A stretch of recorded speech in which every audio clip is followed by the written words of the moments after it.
apa nih? Oh, ternyata ada penculikan anak. Share ah. Berita apa sih, Dek? Ini loh kak, aku kan lagi buka Facebook. Aku nggak sengaja baca ada berita penculikan anak usia 5 tahun dan aku mau share berita ini ke teman-teman aku. Tunggu, coba kakak lihat dulu ya. Ini berita benar atau berita bohong sih? Nggak tahu juga kak, soalnya sumbernya belum jelas. Nah, kan sumbernya aja belum jelas. Udah main share lagi ke teman-teman. Bisa jadi ini berita bohong, Dek. Lah, kok gitu kak? Gini ya, Dek, kita itu jangan main asal aja nyebarin berita yang kita belum tentu dari mana sumbernya, jelas apa enggak sumbernya. Bisa jadi berita itu adalah berita hoax loh, Dek. Berita hoax itu bisa merugikan banyak pihak loh.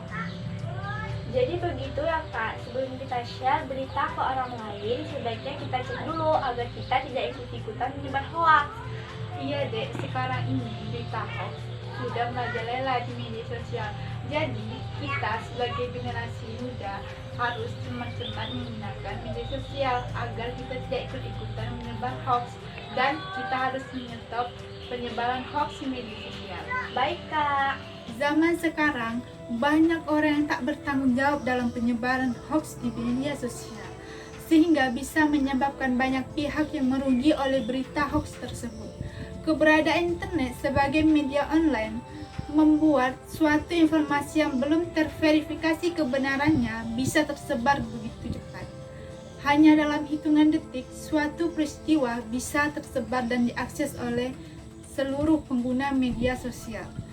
Hoax merupakan suatu informasi yang direkayasa oleh seseorang atau kelompok untuk menutupi informasi sebenarnya. Hoax dibuat dengan bertujuan yang bermacam-macam.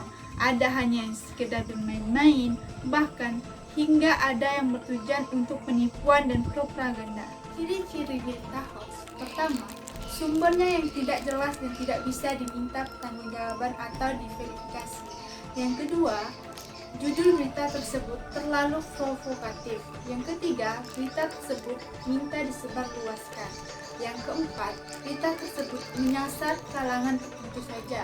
Yang kelima, berita tersebut tak mengandung 5W+1. Mari kita rakyat Indonesia mencegah penyebaran berita hoax dengan cara pertama, kembangkan rasa penasaran setiap saat. Jangan langsung menyebarkan suatu berita tanpa mengecek kebenarannya.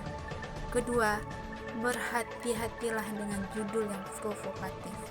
Ketiga, cari tahu keaslian alamat situs laman. Keempat, perhatikan keaslian foto. Kelima, periksa keaslian berita dengan mencari tahu asal sumbernya. Keenam, ikut serta dalam grup diskusi anti hoax. Ketujuh, segera adukan kepada Kementerian Komunikasi dan Informatika apabila menemukan berita hoax. Mari bersama-sama kita memberantas berita hoax. Generasi yang cerdas, generasi tanpa hoax. Stop penyebaran hoax.